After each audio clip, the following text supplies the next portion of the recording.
Sobat Mansapas, kembali lagi di podcast Zona Literasi. Bersama saya Faridatus Sa'dia sebagai host. Nah, kali ini kita kedatangan narasumber yang spesial, yaitu pembina jurnalis Man 1 Pasuruan. Kalian kepo nggak ya, siapa sih pembina jurnalis di Man 1 Pasuruan ini? Siap. Perkenalkan, Assalamualaikum warahmatullahi wabarakatuh. Nama saya Abdul Ali, sering disapa dengan Mas Ali. Saya sebagai pembina jurnalistik di Man 1 Pasuruan. Salam kenal pemirsa semuanya. Nah, apa kabar Mas Ali? Baik, alhamdulillah. Mbak Farida ya? Okay. Bagaimana kabarnya Mbak Farida? Alhamdulillah baik. Alhamdulillah. Nah, kalian nyadar nggak berita yang kalian baca tiap hari tuh ngaruh sama hidup kalian, apalagi sama pelajar zaman sekarang yang suka terpengaruh sama berita hoax.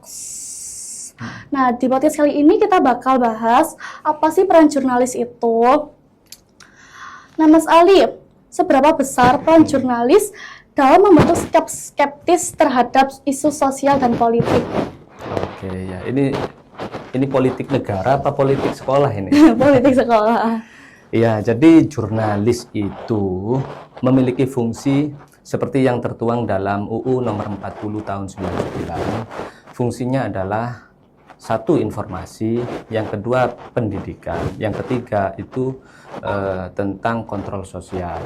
Jadi melalui hal itu tentu jurnalis sangat penting untuk meluruskan fakta, ya, validator isu, bagaimana hal-hal yang diterima miring atau salah oleh masyarakat. Tugas kita ini untuk mengedukasi. Kalau masyarakat itu atau di lingkup sekolah itu skeptis masyarakatnya atau pelajarnya, maka yang bertugas untuk mengedukasi ya jurnalis itu sendiri.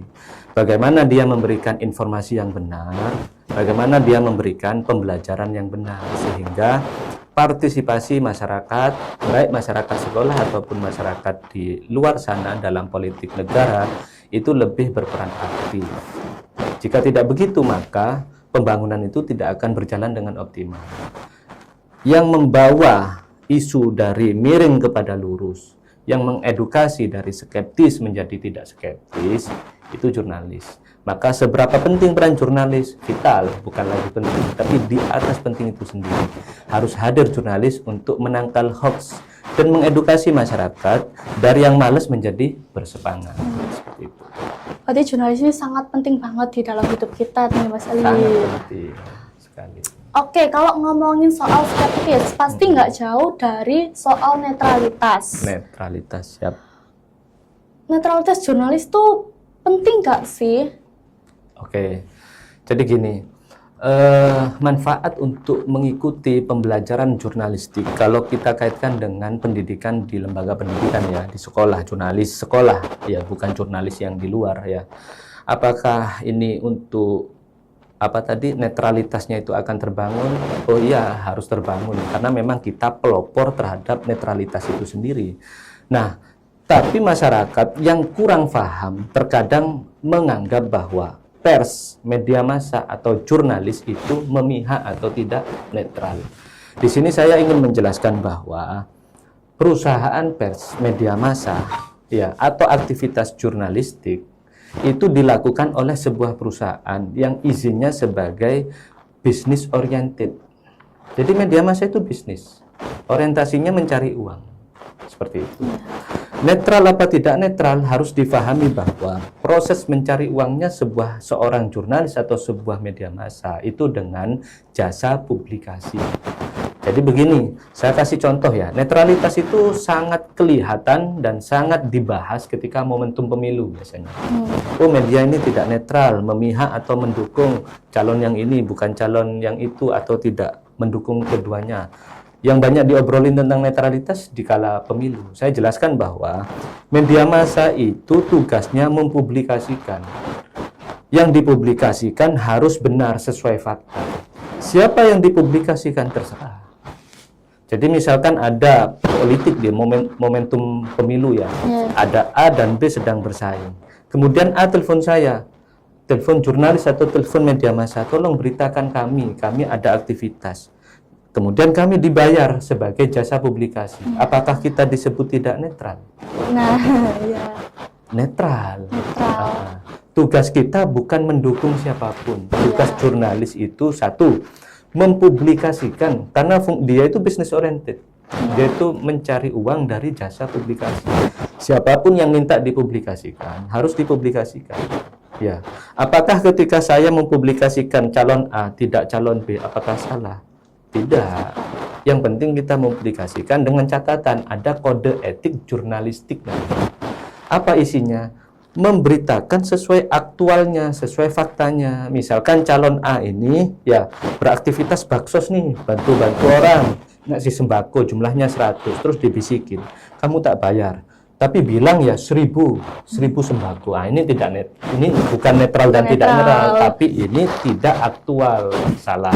Jadi yang harus difahami masyarakat bahwa media massa itu jasa publikasi berperan sebagai publikator, validator data, tidak ada kaitannya dengan dukung-mendukung. Iya. Ya. Jadi walaupun misalkan sama sekali tidak memberitakan B hanya A, ya tetap netral karena fungsinya bukan untuk dukung-mendukung. Berarti jurnalis tuh, netralisasi jurnalis tuh mitos atau fakta sebenarnya? Nah, ini harus bicaranya itu objektif ya di lapangan. Apakah ada pada akhirnya media massa yang netral atau adakah media massa yang tidak netral? Oknum. Pasti ada. Tapi apakah begitu media massa? Tidak. Media massa itu berdiri sesuai fungsi. Kalau dia sudah berjalan sesuai metodologinya, ya sudah benar. Tidak perlu dituding netral atau tidak netral. Tapi apakah ada media massa kemudian karena sedikit kepentingan kemudian berusaha memenangkan satu pihak dan tidak memenangkan pihak yang lain, ya, atau bahkan justru mengalahkan pihak yang lain dengan narasi-narasi yang memihak? Ya ada, tapi itu oknum. Ya, jangan bilang oknum itu yang... jurnalis, jangan bilang itu media massa. Itu oknum jurnalis atau oknum media massa. Jadi mitos apa tidak? Harus objektif. Ada yang begitu, tapi yang benar tidak begitu. Tidak begitu. Berarti jurnalis itu netralisasi ya. Betul, harus netral memang. Nah, masih berkaitan dengan itu, informasi kan sekarang nyebar cepat banget. Oke. Seberapa banyak hoax jika dikonsumsi tanpa bekal literasi jurnalis yang pas? Jadi gini, bagi masyarakat itu tugasnya cuma satu. Membaca sesuatu jangan langsung percaya, menonton sesuatu jangan langsung percaya. Caranya apa?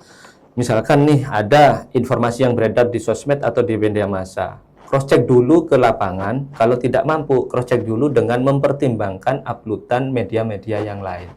Jika hampir semua media, terutama media yang kredibel yang sudah tua, jika isinya sama, berarti benar gitu. Jika isinya kok ini tidak, kok di media besar tidak, ini kok kenapa ada yang begini, oh berarti ada pihak-pihak yang salah. Nah, tugas masyarakat ya itu tidak menilai atau tidak memvonis pihak-pihak atau jurnalis-jurnalis, tidak. Tugas masyarakat cerdas buat dirinya, jangan mengkonsumsi informasi mentah-mentah itu aja. Jadi kalau ada informasi jangan langsung ditelan. Ya, dicek dan cross-check dengan melihat beberapa padanan-padanan di media-media yang lain. Ya, masyarakat harus pinter-pinter sih milih berita antara hoax atau faktanya. Farida, betul. Nah, jurnalis tuh kalau di sekolah bisa membantu karakter kritis nggak hingga dewasa? Bisa, sangat bisa. Jurnalistik itu perannya sangat penting di dunia pendidikan, terutama di anak pelajar ya. Seperti di MAN ini, lembaga pendidikan atau sekolah memberikan program jurnalistik itu sangat tepat gitu. Kenapa? Manfaat dari jurnalistik itu satu, membuat orang itu kritis. Jadi misal gini, kalau jurnalis itu beraktivitas di lapangan, dia itu akan gini, kenapa ini begini? Apa yang terjadi? Bagaimana ini bisa terjadi? Ya, apakah ada sangkut pautnya dengan gitu? Ini kan pertanyaan-pertanyaan kritis. Jadi kalau orang jadi jurnalis ya, atau anak-anak belajar beraktivitas sebagai jurnalis, dia akan terbangun kritisnya. Melihat sesuatu dia tidak langsung, oh iya begitu. Kalau anak-anak yang tidak berlatih di jurnalis, biasanya lihat sesuatu itu, Oh ada ini ya, Langsung. silakan. Tapi kalau yang berlatih atau sudah terbiasa di aktivitas jurnalistik, dia itu kok bisa begini ya? Ini siapa ya yang awalnya ya? Ada sangkut paut dengan orang lain enggak? Masih kepo gitu Masih ya. kepo. Nah ini kritis dibangun dari mana? Kebiasaan literasi di jurnalistik. Jadi gimana sih cara membentuk pemikiran kritis itu? Saya kemarin di pertemuan terakhir di minggu lalu, saya sampaikan kepada anak-anak bahwa kalau mau kritis, tingkatkan literasi, banyak baca. Kita kalau memahami literasi agama, terutama di agama Islam, ayat pertama yang diturunkan Allah atau Tuhan kepada Nabi itu Iqra, bacalah. Jadi kalau mau kritis gak ada pilihan, baca, baca, dan baca. Perpustakaan jangan dijadikan tempat untuk formalitas, ngobrol, ya. Tapi betul-betul dibaca, banyak hal yang kita belum tahu daripada yang kita tahu. Nah, sering kali kan perpus tuh buat ngobrol kayak buat cerita-cerita doang, tapi dianggurin Pengalaman buku-buku. ya. Nah, pelakon. Gitu ya. Jadi memang kebiasaan buruk itu tidak perlu disalahkan, tapi kita harus mengubahnya pelan-pelan. Baik dan buruk jika dibiasakan akan menjadi karakter. Maka mulai hari ini ya pesan kami, ayo kita biasakan yang baik-baik, terutama literasi, harus banyak baca. Baca buku, baca berita, baca apapun. Sekarang kan medianya banyak. Ya, itu penting banget ya guys, literasi. Nah, jurnalis tuh membentuk atau membantu punya mindset baru. Sangat itu ya. Jadi mindset itu kan pola pikir. Nah, saya membentuk pola berpikir saya seperti apa, itu tergantung apa yang masuk ke pikiran saya. Ya, pola pikir seorang anak dengan anak yang lain pasti berbeda. Karena apa? Dibentuk oleh lingkungannya. Jadi misalkan orang tuanya baik sama orang tua nggak baik, anaknya pola pikirnya juga cenderung mengikuti. Ya, dibentuk oleh lingkungan. Gurunya aktif, gurunya tidak aktif. Ya, sering belajar, tidak sering belajar, pasti berpengaruh sekali. Dalam aktivitas jurnalistik itu, aktivitas yang paling banyak terjadi adalah membaca, menulis, menyampaikan apa yang dibicarakan, ya. Maka itu tentu sangat penting dan sangat berperan dalam membentuk mindset seseorang. Berarti jurnalis tuh kayak nggak tentang buat nyebarin berita atau apa, tapi juga buat punya mindset baru gitu. Betul, seperti fungsi yang tadi saya sebutkan di UU nomor 40 tahun 99 ayat 6, fungsinya itu pendidikan. Salah satu fungsinya pendidikan. Mungkin yang selama ini orang pahami fungsinya hanya informasi.